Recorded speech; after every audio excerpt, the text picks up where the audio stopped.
നമസ്കാരം, ഭാരത് ലൈവിലേക്ക് സ്വാഗതം. പാർത്ഥ, ഇന്നലെ നമ്മൾ കേട്ട ഒരു ഏറെ ദുഃഖകരമായ വാർത്തയായിരുന്നു 13 വയസ്സുകാരനായ മിഥുൻ എന്ന കുട്ടി സ്കൂളിൽ വെച്ച് ഷോക്കേറ്റ് മരിച്ചത്. അപ്പോൾ അതിൻ്റെ ബാക്കി വാർത്തകളെല്ലാം നമ്മൾ കാണുമ്പോൾ എനിക്ക് ഓർമ്മ വന്നത് റോമാ സാമ്രാജ്യം കത്തി അമരുമ്പോൾ നെറോ ചക്രവർത്തി കൊട്ടാരത്തിലിരുന്ന് വീണമിട്ടുകയായിരുന്നു ഉള്ളത്. അപ്പോൾ കൊല്ലം സ്വദേശിയായ നമ്മുടെ ഒരു മന്ത്രി സുംബ ഡാൻസ് കളിക്കുകയായിരുന്നു. എത്രത്തോളം ഉണ്ട് അവർക്ക് സാമൂഹ്യ പ്രതിബദ്ധത എന്നാണ് നമ്മൾ ആലോചിക്കുന്നത്. അപ്പോൾ നമുക്ക് കുറച്ച് നാൾ മുമ്പ് കലൂർ സ്റ്റേഡിയത്തിൽ നടന്നൊരു സംഭവം കൂടി നമ്മൾ ഇതുമായി റിലേറ്റ് ചെയ്ത് ഒന്ന് ചിന്തിക്കേണ്ടിയിരിക്കുന്നു. ഉമാ തോമസ് അവർ സ്റ്റേജിൽ നിന്ന് എല്ലാവരുടെയും കണ്ണുമുന്നിൽ നിന്നാണ് അവർ വീഴുന്നത്. എന്നിട്ട് പരിപാടി തുടർന്നു. ആരും അവിടെ നിന്ന് ഇവരുടെ പുറകെ പോയിട്ടില്ല. അതും വളരെയധികം ദുഃഖകരമായ ഒരു സംഭവമായിരുന്നു. ഈ മനുഷ്യപ്പറ്റ് എന്ന് പറയുന്നത് ഇവർക്കൊന്നും ഇല്ലേ? സത്യമാണ്. ഒരു ദിവസം നമ്മൾ കറണ്ട് ബില്ലടയ്ക്കാൻ വൈകിയാൽ പിറ്റേ ദിവസം വന്ന് ഫ്യൂസ് ഊരുന്ന KSEB സർക്കാരിൻ്റെ കാലഘട്ടത്തിൽ ഒരുപാട് മാറ്റം വന്നിട്ടുണ്ട് എന്ന് സർക്കാർ ചുമ്മാ തള്ളുന്ന, അതുപോലെ തന്നെ ഞങ്ങൾ അധികാരത്തിൽ വന്നു കഴിഞ്ഞാൽ വില കൂടില്ല എന്ന് പറഞ്ഞ് ഇപ്പോൾ എത്ര തവണയാണ് കറണ്ട് ബില്ല് ചാർജ് വർദ്ധിപ്പിച്ചതെന്ന് അറിയാത്ത ഉമ്മൻചാണ്ടി സർക്കാരിൻ്റെ കാലഘട്ടത്തിൽ ഒരു തവണ കറണ്ട് ബില്ല് വർദ്ധിപ്പിച്ചാൽ അന്ന് കേരളം മുഴുവൻ പ്രകടനം നടത്തുന്ന DYFI ഉണ്ടായിരുന്ന ആ DYFI ഇന്ന് ചത്തു കിടക്കുന്ന ഒരു കാലഘട്ടത്തിലൂടെ നമ്മൾ കടന്നു പോകുന്നത്. അതേ KSEBയുടെ കടുത്ത അനാസ്ഥ മൂലമാണ് ഇന്നലെ ആ പാവപ്പെട്ട 8ാം ക്ലാസ്സുകാരൻ പയ്യൻ ദാരുണമായി മരണപ്പെട്ടത്. ഈ മിഥുൻ എന്ന് പറയുന്ന കുട്ടി യഥാർത്ഥത്തിൽ ഇന്നലെ അവിടെ എന്താണ് സംഭവിച്ചത്? കൊല്ലം തേവലക്കര ബോയ്സ് സ്കൂളിലെ 8ാം ക്ലാസ് വിദ്യാർത്ഥിയാണ് മിഥുന്. രാവിലെ 9 മണിയോടടുക്കുന്ന സമയം, നമുക്കറിയാം സ്കൂളിലെ കുട്ടികളെല്ലാം തന്നെ ആ സമയത്ത് ക്ലാസ്സിൽ കയറുന്നതിന് തൊട്ട് മുമ്പ് ഓടിക്കളിക്കും. അങ്ങനെ പല കാര്യങ്ങളും നമ്മളെല്ലാം സ്കൂളിൽ പഠിച്ച് വന്നവരാണ്. ഒരു വല്ലാത്തൊരു സമയമാണത്. അങ്ങനെ ഇവർ കളിച്ചുകൊണ്ടിരിക്കുന്നിടയ്ക്ക് ചെരുപ്പ് എറിഞ്ഞുകൊണ്ട് കളിക്കുന്ന ഒരു സമയമാണ്. ആ ചെരുപ്പ് എറിഞ്ഞുകൊണ്ട് കളിക്കുന്നതിനിടയിൽ ഒരു വിദ്യാർത്ഥി നമ്മൾ ഫുട്ബോളിന് പകരം ചെരുപ്പ് തട്ടിക്കളിക്കും. ഒരാളുടെ ചെരുപ്പ് ഇങ്ങനെ കാല് വെച്ച് ചവിട്ടുക, എന്നിട്ട് തട്ടിക്കളിക്കുക, എന്നിട്ട് അതെടുത്ത് തട്ടും. അങ്ങനെ അതിലൊരു വിദ്യാർത്ഥി ചെരുപ്പെടുത്ത് എറിഞ്ഞു. ചെരുപ്പ് എറിഞ്ഞപ്പോൾ തൊട്ടപ്പുറത്തെ സൈക്കിൾ കടയുടെ മുകളിലുള്ള കമ്പിയിൽ പോയിട്ട് ഇത് നിന്നു. അപ്പോഴാണ് ഇതെടുക്കാൻ വേണ്ടി മിഥുൻ അവിടേക്ക് ഓടിക്കയറിയപ്പോൾ തന്നെ കുട്ടികൾ പറഞ്ഞു ഇതിനെ കയറരുത് എന്ന് പറയുന്നുണ്ട്. പക്ഷേ ആ കുട്ടികൾ വേറൊരു ചെരുപ്പ് കിട്ടിയതുകൊണ്ട് അവർ ആ കളി തുടർന്നു. ഇവൻ അതിൻ്റെ കൂടെ തന്നെ കയറിപ്പോയി. അതെടുക്കുമ്പോൾ കൃത്യമായി നമുക്ക് ആ വീഡിയോ കാണാം. സ്ലിപ്പാകുന്നു, നേരെ ആ ലൈനിലേക്ക് വീഴുന്നു. ആലോചിച്ച് നോക്കണം, ഒരു കാറ്റടിച്ചാൽ പോലും പൊട്ടി വീണ് ആ ഒരു സൈക്കിൾ കടയുടെ മുകളിലേക്ക് വീഴാനായിരിക്കുന്ന 3 ഫേസ് കമ്പിയാണ് അവിടെ ഉള്ളത്, ലൈനാണുള്ളത്. അത് മാറ്റാൻ വേണ്ടി കാലങ്ങളായി KSEBയോട് ആവശ്യപ്പെട്ടുകൊണ്ടിരിക്കുകയായിരുന്നു അവിടുത്തെ സ്കൂളും അവിടുത്തെ ആളുകളും ഒക്കെ. കാരണം ഇത്രയും കുട്ടികൾ പഠിക്കുന്നുണ്ട്. ഇതുവരെ മാറ്റാൻ അത് കൊല്ലത്തെ KSEBക്ക് സാധിച്ചില്ല. ഇതിൻ്റെ ഉത്തരവാദിത്തം യഥാർത്ഥത്തിൽ ഇവിടുത്തെ വൈദ്യുതി വകുപ്പ് മന്ത്രിക്കല്ലേ? വൈദ്യുതി വകുപ്പ് മന്ത്രി CPMൻ്റെ മന്ത്രിയല്ലേ? വൈദ്യുതി വകുപ്പ് മന്ത്രി CPMൻ്റെ മന്ത്രിയല്ല, ഇടതുപക്ഷത്തെ മന്ത്രിയല്ലേ? കൃഷ്ണൻകുട്ടിയാണല്ലോ വൈദ്യുതി വകുപ്പ് മന്ത്രി. എന്തുകൊണ്ടാണ് ഇതിൻ്റെ ഉത്തരവാദിത്വം ഏറ്റെടുത്തുകൊണ്ട് സത്യത്തിൽ വൈദ്യുതി വകുപ്പ് മന്ത്രി രാജിവെക്കുകയാണ് വേണ്ടത്? ഇത്തരം തെമ്മാടിത്തങ്ങൾ അനുവർത്തിച്ചു പോരുകയും അതിനൊന്നും ഒരു കാര്യവുമില്ല എന്നുള്ള അവസ്ഥയിലേക്കാണ് കാര്യങ്ങൾ പോകുന്നത്. പാർത്ഥ നേരത്തെ പറഞ്ഞു നമ്മൾ ബില്ലടയ്ക്കാൻ ഒരു ദിവസം വൈകിട്ടുണ്ടെങ്കിൽ അവർ ഓടി വന്ന് കട്ട് ചെയ്യുമെന്ന്. പക്ഷേ അതിനുശേഷം നമ്മൾ ബില്ല് അടച്ചു കഴിഞ്ഞാൽ, ഫൈനോടുകൂടി ബില്ല് അടച്ചു കഴിഞ്ഞാലും അതൊന്ന് റീകണക്ഷൻ തരണമെങ്കിൽ കുറച്ച് പാടുപെടും. അത് ശരിയാണ്. പിന്നെ രണ്ടാമത്തത്, ഇങ്ങനെ നിൽക്കുന്ന സാഹചര്യത്തിലാണ് കൊല്ലത്ത് തന്നെയുള്ള ഒരു മിനിസ്റ്റർ, CPIയുടെ മിനിസ്റ്റർ ഇന്നലെ അവിടെ ഉണ്ടാവേണ്ട, അവിടെ ആ ദാരുണമായ സംഭവത്തിൽ സർക്കാരിൻ്റെ ഒത്താശയോടുകൂടി സർക്കാരിൻ്റെ കെടുകാര്യസ്ഥതയുടെ ഉദാഹരണമായിട്ടാണ് ആ ചെറിയ കുഞ്ഞ് അവിടെ ജീവൻ നഷ്ടപ്പെട്ടത്. അങ്ങനെയുള്ള ഒരു സ്ഥലത്ത് ഉണ്ടാവേണ്ട മന്ത്രി നേരെ കൊല്ലത്ത് നിന്ന് ഓടിപ്പടച്ച് എറണാകുളത്ത് തൊട്ടപ്പുറത്ത് തൃപ്പൂണിത്തറയിലെ ജില്ലാ സമ്മേളനത്തിൻ്റെ ഭാഗമായിട്ട് വനിതാ കൂട്ടായ്മയിൽ എത്തിക്കൊണ്ട് സൂംബ ഡാൻസ് കളിക്കുകയാണ്.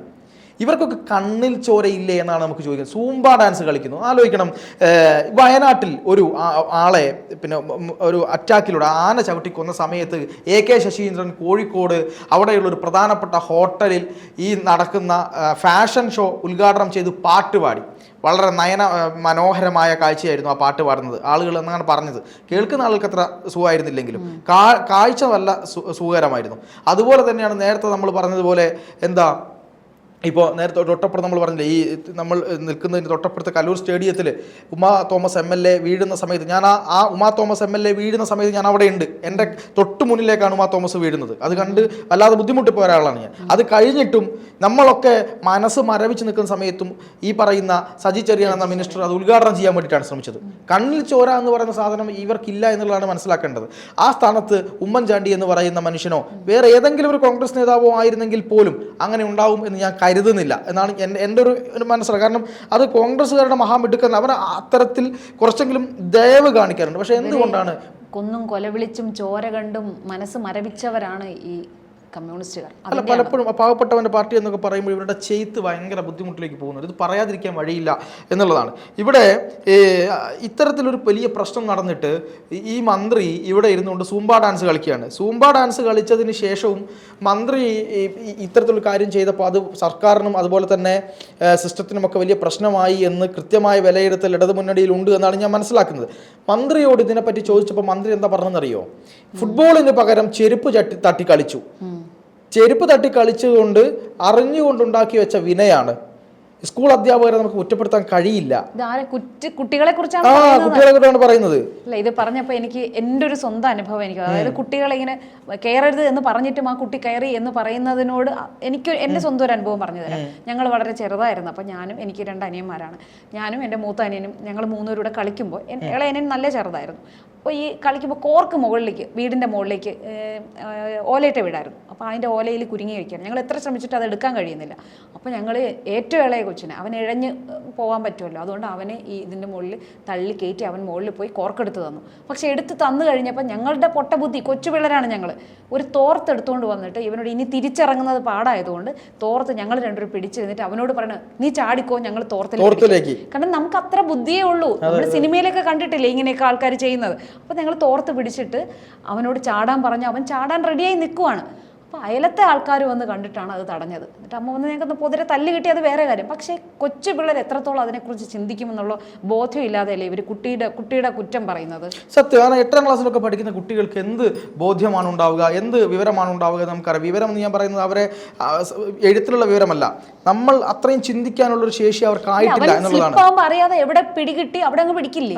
ഇപ്പൊ ചെരുപ്പ് മുകളിൽ പോയി, അപ്പൊ ഇവർ കളിച്ചോണ്ടിരുന്നപ്പോ നമുക്കായാലും തോന്നില്ല അത് തിരിച്ചെടുക്കണമെന്ന്. അല്ല, പോട്ടെ എന്ന് പറഞ്ഞ് കളഞ്ഞിട്ട്. മാത്രമല്ല ഈ സ്ലിപ്പായപ്പോൾ പിടിച്ചത് മാത്രമല്ല, സ്ലിപ്പായപ്പോൾ റെഡിക്ക് ആ കുട്ടി ആ ലൈൻ കമ്പിയുടെ മുകളിൽ 3 ലൈൻ കമ്പിയുടെ മുകളിലേക്കാണ് വീഴുന്നത്. ആലോചിക്കണം, അന്ന് അവൻ സ്ലിപ്പായി താഴെ വീണോ കാലോ കയ്യോ പൊട്ടുകയായിരുന്നെങ്കിൽ പോലും, ഉദാഹരണമാണ് പറയുന്നത്, സംഭവിക്കണമെന്നല്ല, പൊട്ടുകയായിരുന്നെങ്കിൽ പോലും ഇത്രയും ദാരുണമായ അവിടെ ഉണ്ടാവില്ലായിരുന്നു. ഇവിടെ ആ കമ്പി എത്ര താണിട്ടാണ് പോകുന്നത്. ഇതിൽ നടപടിയെടുക്കാതിരുന്ന, ഇത്ര സ്കൂൾ പരിസരത്ത് മദ്യപിക്കാൻ പാടില്ല, പുകവലിക്കാൻ പാടില്ല, ഹോണടിക്കാൻ പാടില്ല എന്ന കർശന നിയമമുള്ള നമ്മുടെ നാട്ടിൽ ഇത്രയും വലിയ ദുരന്തം വിളിച്ചു വരുത്തുന്ന ഒരു ലൈൻ ഇതിലൂടെ ഇട്ടിട്ട് അത് വിളിച്ചു പറഞ്ഞിട്ട് നടപടിയെടുക്കാത്ത KSEB ഉദ്യോഗസ്ഥരെ എന്താ ചെയ്യേണ്ടത്? അവരെ സസ്പെൻഷൻ അല്ല വേണ്ടത്, പിരിച്ചുവിടണം ജോലിയിൽ നിന്ന്. KSEB ഉദ്യോഗസ്ഥന്മാർക്കെതിരെ പലപ്പോഴും ഈ നമ്മുടെ ഈ വെളിച്ചപ്പോൾ വരുന്നില്ല, അല്ലെങ്കിൽ മഴക്കാലത്ത് അങ്ങനെ എന്നൊക്കെ പറയുമ്പോൾ ഞാൻ അവരോട് പറയാറുണ്ട്, KSEB ഉദ്യോഗസ്ഥന്മാരെന്ന് പറഞ്ഞാൽ അവർ ലൈനിന്റെ മുകളിൽ കയറി കളിക്കുന്ന ആളുകളാണ്. അവർക്ക് മഴയത്ത് നമ്മളൊക്കെ തൊട്ടാൽ എവിടെയാണ് ഷോക്ക് എന്ന് പോലും അറിയില്ല. ആ സമയത്താണ് അവർ പോയിട്ട് അത്രയും പണിയെടുക്കുന്നത്. ആ ഉദ്യോഗസ്ഥന്മാരുടെ എത്ര പണം കൊടുത്താൽ പോലും അവരുടെ ആ ഒരു ധൈര്യവും അവരുടെ ആ ഒരു കാര്യവും നമ്മൾ മനസ്സിലാക്കണം. പക്ഷേ ഇത്തരം സാഹചര്യങ്ങളിൽ ഇവിടെയുള്ള കൊച്ചുകുട്ടികളുടെ ജീവന് പോലും വില കൽപ്പിക്കാത്ത ഉദ്യോഗസ്ഥന്മാർ KSEBക്കകത്തുണ്ട് എന്ന് പറയുമ്പോൾ അല്ല പാർത്ഥ, എനിക്ക് തോന്നുന്നത് ഇപ്പോൾ നമ്മുടെ ഒരു സിസ്റ്റം, ഇപ്പോൾ നമ്മുടെ കോട്ടയം മെഡിക്കൽ കോളേജിൽ കെട്ടിടം പൊളിഞ്ഞു വീണിട്ട് ഒരു യുവതി മരിച്ചപ്പോൾ പറഞ്ഞില്ലേ സിസ്റ്റം ശരിയല്ല എന്ന്. അത് തന്നെയാണ്, അതായത് ഈ ഒരു പ്രവൃത്തി എത്ര ശുഷ്കാന്തിയോടെ നമ്മൾ ചെയ്യണം. ഇപ്പോൾ അവർക്ക് ആവശ്യത്തിന് ജോലി ഉണ്ടാവും, അപ്പോൾ സമയമില്ല, അങ്ങനെ പല ഒഴിവുകഴിവുകൾ പറഞ്ഞ് അവരവരുടെ സൗകര്യത്തിനനുസരിച്ച് മാത്രം ജോലി ചെയ്താൽ മതി എന്നുള്ളൊരു ബോധ്യം അത് ഇന്നും ഇന്നലെയും വന്നതല്ല, കാലങ്ങളായി ഇവിടുത്തെ സിസ്റ്റം കൊണ്ടുവച്ച സാധനമാണത്. അതുകൊണ്ട് പറ്റിപ്പോകുന്നതാണ്. എനിക്ക് തോന്നുന്നു 40 വർഷമായെന്ന് തോന്നുന്നു ആ കമ്പി അതുവഴി പോകുന്നതായിട്ട് അല്ലേ. ഇപ്പോൾ ഈ 9 വർഷമായെന്ന് തോന്നുന്നു ഈ കെട്ടിടം റിപ്പീറ്റ് 9 വർഷമായെന്ന് തോന്നുന്നു ഈ സൈക്കിൾ സ്റ്റാൻഡ് അവിടെ പണിഞ്ഞിട്ട്, അത് ഷീറ്റിട്ട കെട്ടിടമാണ്. അപ്പോൾ ഷീറ്റിട്ടതിൻ്റെ മുകളിലൂടെ ഈ കമ്പി പോകുന്നത് കണ്ടാൽ ആ ഒരു ബോധ്യം അത് അവരെ കൊണ്ട് കൃത്യമായി ചെയ്യിക്കണം എന്നുള്ളൊരു ബോധ്യം അവിടെ ഉള്ളവർക്കും ഇല്ലായിരുന്നു. എന്നാൽ ഇത് എത്രത്തോളം അപകടകരമാണെന്ന് തിരിച്ചറിഞ്ഞ് അത് അടിയന്തരമായി തന്നെ അത് ചെയ്യണമെന്നുള്ളൊരു ബോധ്യം KSEBക്കും ഇല്ലാതെ പോയത് തന്നെയാണ്. നമ്മുടെ ആരോഗ്യമന്ത്രി പറഞ്ഞതുപോലെ സിസ്റ്റം ശരിയല്ല. ആരാണ് ഈ സിസ്റ്റം ശരിയാക്കേണ്ടത്? നമ്മൾ സാധാരണക്കാരാണ്. അല്ല, ഈ ഇടതുപക്ഷത്തെ രണ്ടാം പിണറായി സർക്കാർ അധികാരത്തിലേക്ക് വന്നല്ലോ ഇപ്പോൾ. അതിന് തൊട്ട് മുമ്പ് ഒന്നാം പിണറായി സർക്കാർ വരുമ്പോൾ LDF വരും, എല്ലാം ശരിയാകും എന്ന് പറഞ്ഞുകൊണ്ട് വരുമ്പോൾ ഇവർ പറഞ്ഞ കാര്യം സിസ്റ്റം ശരിയല്ല, ഞങ്ങളിതാ സിസ്റ്റം ഉടച്ചു വാർക്കാൻ വേണ്ടി വരുന്നു. അതുവരെ EMS മുതൽ ഇങ്ങോട്ട് അച്യുതാനന്ദൻ വരെ വരച്ചപ്പോൾ സിസ്റ്റം ശരിയായില്ല. ശരി, പിണറായി ശരിയാക്കാൻ വരുന്നു. അതെന്തുകൊണ്ട് ഇടയ്ക്കിടയ്ക്ക് മറ്റവർ കയറില്ലേ? UDF കയറുമ്പോൾ ഇവർ ഒരുവിധം ശരിയാക്കി 5 വർഷം കൊണ്ട് ശരിയാക്കി വരും. അപ്പോഴേക്കും 5 വർഷം UDF കയറും. അപ്പൊ ഈ ശരിയാക്കിയതെല്ലാം താറുമാറാകും. പിന്നെ വീണ്ടും അത് ശരിയാക്കി വരുമ്പോഴത്തേക്ക് അപ്പോൾ പറഞ്ഞു തുടർ ഭരണം തരൂ, ഞങ്ങൾ വീണ്ടും നന്നായി ശരിയാക്കാം. അപ്പൊ ഈ രണ്ട് ടേം കിട്ടിയിട്ടും സിസ്റ്റം ശരിയായില്ല. അല്ല, ഇത്രയും മനോഹരമായി സിസ്റ്റം ശരിയാക്കിയ ആളുകളെ ഞാൻ കണ്ടിട്ടില്ല. ഇപ്പൊ ശരിയാക്കി തരാം, മെയ്ദീനെ ആ സ്പാനറിങ് എടുക്കുന്ന പറയുന്ന പോലെ തന്നെയാണ് ഇവിടുത്തെ സിസ്റ്റത്തിന്റെ കാര്യം എന്നുള്ളതാണ്.